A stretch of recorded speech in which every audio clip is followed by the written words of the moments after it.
On divorce court today. Bedbugs sleeping with an entire hip-hop group and a ratchet phase are just a few of the accusations Leah and Nathan sling at each other. Their 5 turbulent years together have finally boiled over and they are ready to split. Leah Palmquist and Nathan Sellers have brought their dispute for Judge Lynn Toler to resolve. Testimony in divorce court starts now. Ms. Palmquist and Mr. Sellers, you two have been together for 5 years. You do not want to be together anymore. Ms. Palmquist, you're suing for a significant amount of money with respect to some furniture and other items. But before we get to there, Ms. Palmquist, why don't you tell me a little bit about your relationship and how we've ended up in divorce court here today? Okay. Nate and I have been together about 5 years off and on. We met in 2009 at a Halloween party. I was a queen bee. I was dressed as a bee with a little hat on. And Nate was Hello Kitty. I was dating someone else at the time, and we clicked immediately. Our birthdays are 1 day apart from each other, Nate and I. And well, now that's a reason to date. Well, no, but you know, on a kind of spiritual and connective level, we have many things in common. We get along really well. So we were friends for about 6 months, and then we started dating. We lived together. He moved with me to my house. And that's when our relationship kind of got sour and chaotic. I started questioning a lot of things about him. He's quite flamboyant in his personality, is a polite way to say it, which I appreciate, and I love him as an individual, and that's why I like people who are themselves. But now, when you say flamboyant, are you using it as a euphemism for questioning his orientation, or is he just a little too flashy for you? He's a little too flashy for me, and sometimes it does make me I didn't note your fingernails. Could you give us a view of your fingernails? His sexuality. That's out there. That's out there. But hey, it's your fingernails, so you do what you want. That's what I was saying. Right. Anything else that he did that made the relationship become less than what you wanted? Yes, he's very jealous, and to the point of paranoia. He accused me. This sounds, Mr. Sellers, no. Okay. This sounds ridiculous, but he accused me of sleeping with the entire Wu-Tang Clan. She did. Do you even know the Wu-Tang Clan? She went backstage. I did. Oh, so you did know them? Well, yes. I had an amazing night one night. I had a really good opportunity. It was amazing, all right. Hang, Mr. Sellers, it was amazing. Well, how amazing was it? It was... She gave Wu some things. I did not know. Mr. Sellers, you're gonna have to stop Nothing inappropriate happened. And let me just, put on the record that the Wu-Tang is nothing but gentlemen. They treated me highly respectful. I would never cheat on him. But also, I don't know if this is appropriate to say, but I would never be like a bust down or a groupie in that type of situation. It just so bust happened. Down, that's a new one. I don't know bust down. I know Yeah. what a groupie is, but a bust down. I kept my lady points together, okay? But basically what happened is I met Wu-Tang, I got on their tour bus, I went back to the hotel, and I was just hanging out all night, and it was amazing. And I mean, we were not doing anything but talking, Were you with Mr. Sellers? No. Were you dating Mr. Sellers? I was dating him. Hey. Oh, sorry. Yes, I was dating him at the time, and he was living at my house. And now I lost track of time, and I didn't really look at the time, and all of a sudden I look at my clock, and I'm 7 in the morning, and I was like, I gotta get out of here. And so I jumped in a taxi, and I went home immediately. And as soon as I was at home, I get approached by Nate, and he starts accusing me of sleeping with them all. And But you stayed out all night, got on a tour bus with a band or a group. I mean, that's bust down behavior, is it not? It might be, but it's also... You're right, Your Honor. I'll give you that. It doesn't sound very good, but for me, it was a once-in-a-lifetime opportunity. And you took it. And I took Mr. Sellers, let me ask you something. Was this incident... When she came... I'm talking. She was just... Was this incident something that occurred during what you call, in your papers, her ratchet period? Oh, no. Well, this was long after I thought her ratchet period was over, but after that describe concert, her ratchet period to me. when I first met the plaintiff, She had gold teeth. She would drink. That is a lie, Your Honor. Stop. Moscato mixed with malt liquor. That was her favorite signature cocktail, which she came up with. Well, what other ratchet things was she doing? She taught my niece how to, I walked in on this. I didn't exactly see the lesson. I just came in on my niece. She was teaching her how to twerk on a handstand invertedly. I caught them, yes. Did you teach the 4-year-old how to twerk? No, and I would never do that. I have 3 nieces of my own who are around the same age, and I would never want any of them to do that. So what other ratchet behavior did she engage in? We got the gold teeth. We don't know about the twerking. She went off with the Wu-Tang gang. It's not only the ratchet behavior, it's her temper. She's very temperamental. Give me an example of something she's done that indicates or shows her rage. I ate a cherry popsicle, the last one out of a box of 42. Ate all the cherry ones. She went in there, slammed the refrigerator like I was afraid for myself. I was in there playing the PlayStation. She came in there, she was raging, and she was like, "Arr!" And then she like came over there and like kicked the PlayStation over, stumped it, was ripping the popsicle papers off, throwing them all over the place. Was she mad because she couldn't get a cherry one? I ate all the cherry ones. I like the red popsicles, and she went ballistic. Did you go ballistic because there were no red cherry pops left? A little bit, but I did not smash any PlayStation. Okay, I don't like grape popsicles. I don't like banana popsicles. I only like cherry and orange. And he ate them all. And I wasn't feeling good, and he knows that. I was sick. And so, yes, I got upset, but he's acting like I was... And she zapped me with a taser gun throwing before things. in relation to cramps. Oh, no. Let's stay above the gutter, just a little. Thank you. I didn't know that you weren't supposed to say that to a woman who was experiencing cramps. But she zapped me with a taser gun like that's what they feel like. It was kind of a joke. I peed on myself. It was supposed... I didn't know it was gonna hurt him like that, and he's making it seem like I was like abusive. You mean to tell me you didn't understand that zapping someone with a taser gun would hurt them? I did. You have to understand that we were playing at the time. He's making it seem like... She was playing with me. I wasn't playing. But playing or not playing, a taser gun hurts. I know, and we got rid of it. Okay. Okay? I no longer am in possession of any weapons of that nature. Next, lousy scrambled eggs are one thing, but what did Nathan do when Leah tried to microwave a turkey? Is a third wheel causing problems in your relationship? Call toll-free at 1-877-311-2222 or visit our website at divorcecourt.com. Become a fan at facebook.com/divorcecourt. Real relationships in crisis. Divorce Court continues. One of your complaints, Mr. Sellers, is Ms. Palmquist is an awful cook. Yeah, she's not really, I mean, awful in the sense, like, not really good with making scrambled eggs. That's just not her dish in particular.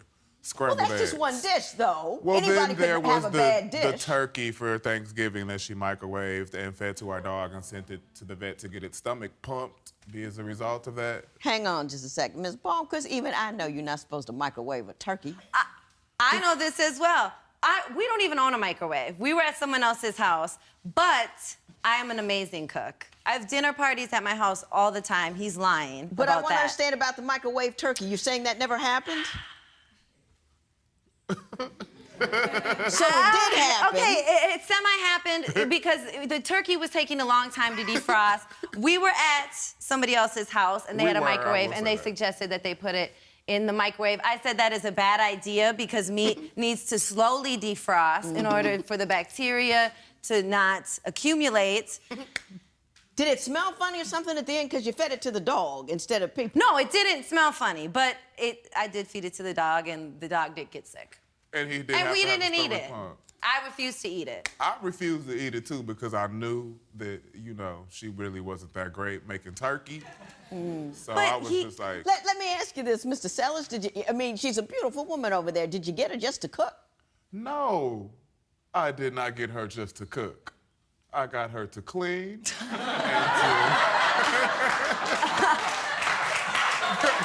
I'm kidding. I really do love her, though. She is my best friend in the world, though. I love her. on more levels than just a cooker or a cleaner. Well, now that she's through the Ratchet phase, now that she is why are you unhappy? Well, I guess you're not really the one unhappy, Ms. Palmquist. You're the one who wants to go now. Why don't you tell me what it is about Mr. Sellers that makes you, after this considerable period of time, want to leave him? Well, one of the reasons is financial.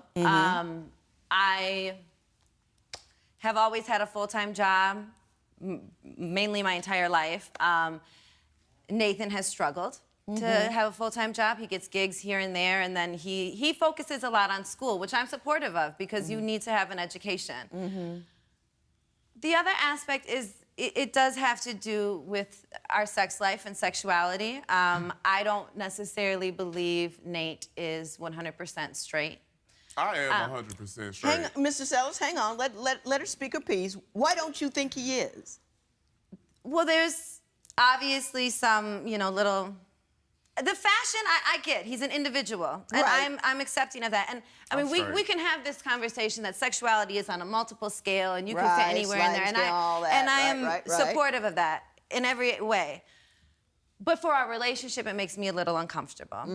There was a couple times where, one time, we were out together at a bar. I went to the bathroom, and when I returned, he was at the bar, so close to this man who happened to be gorgeous, and just talking him up and all in his face. And I came up and I said,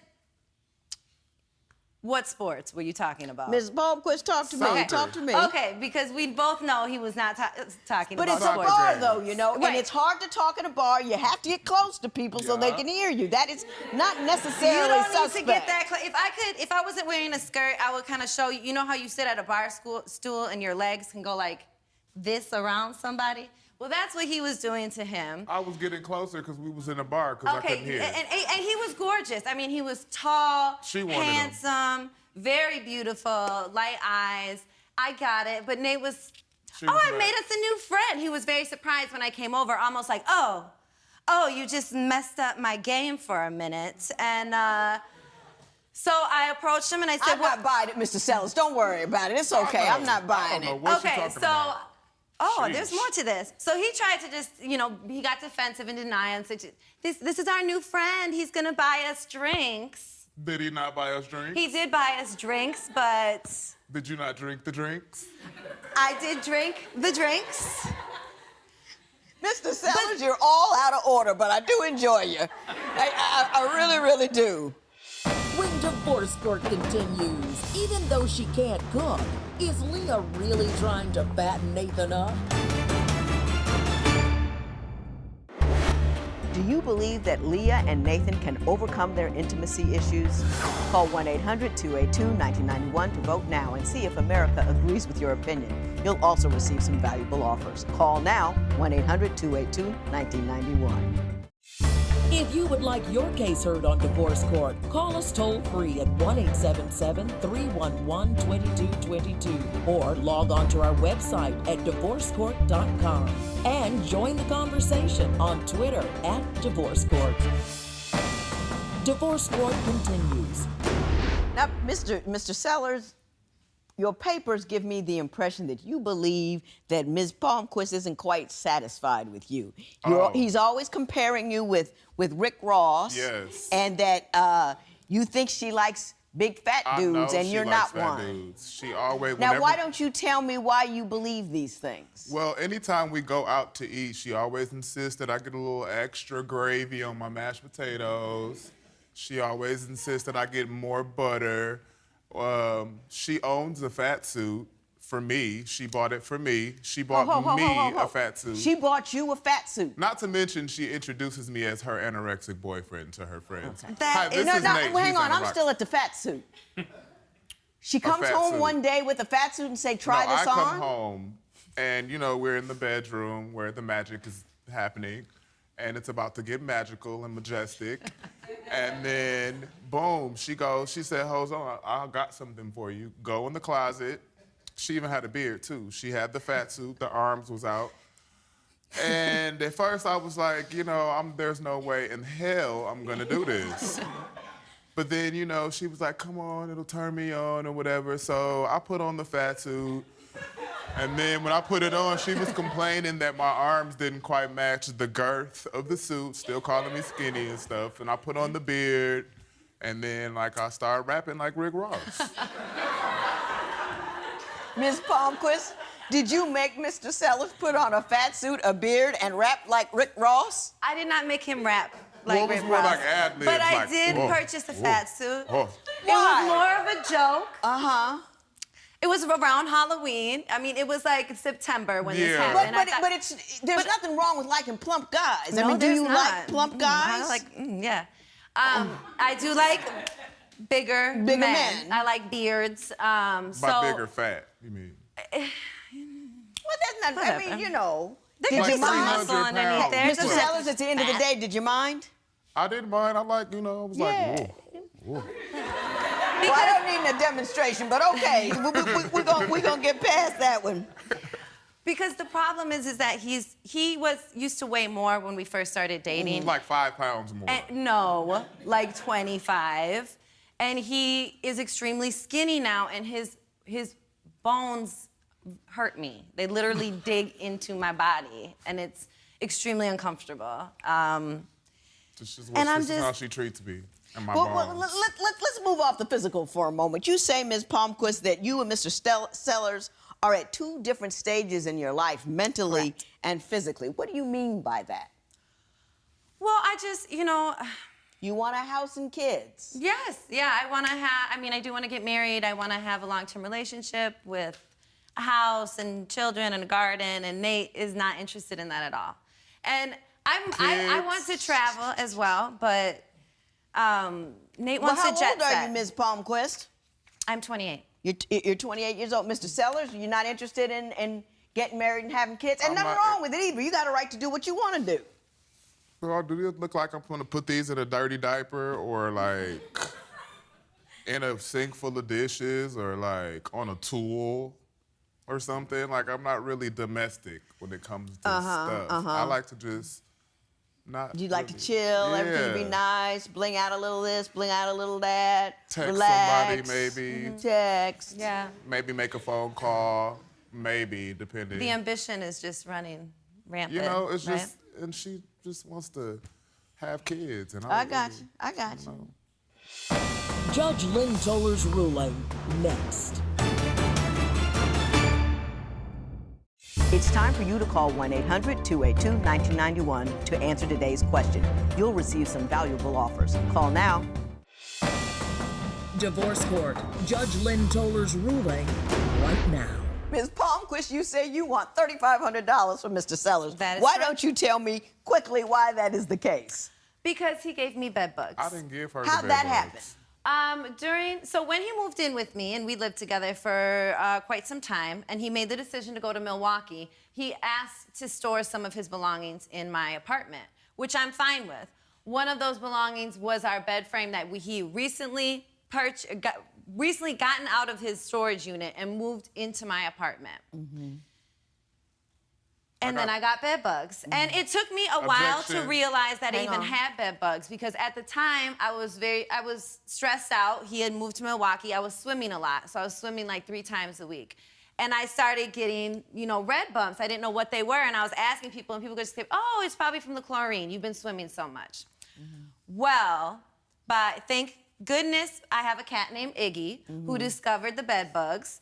Because without Iggy... Okay. I said quickly. Okay. And we're past that juncture already. So I got bed bugs. It was awful. It was a 3-month ordeal to get rid of them because my landlord did not take me seriously at first. And he just said, oh, you don't have them that bad? Quick spray. Then 3 weeks later, they'd be back. 3 weeks later. How long ago was this? This was in 2011. You know what year this is? 2014. You know you're not getting any money, right? I don't know if he gave you bed bugs or not. It was 3 years ago. You were sleeping with him afterwards. You're fine with it. There will be no recovering this matter.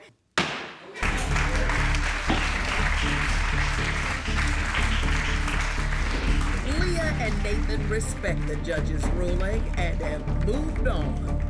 Post a comment or submit your case at divorcecourt.com or call toll-free 1-877-311-2222.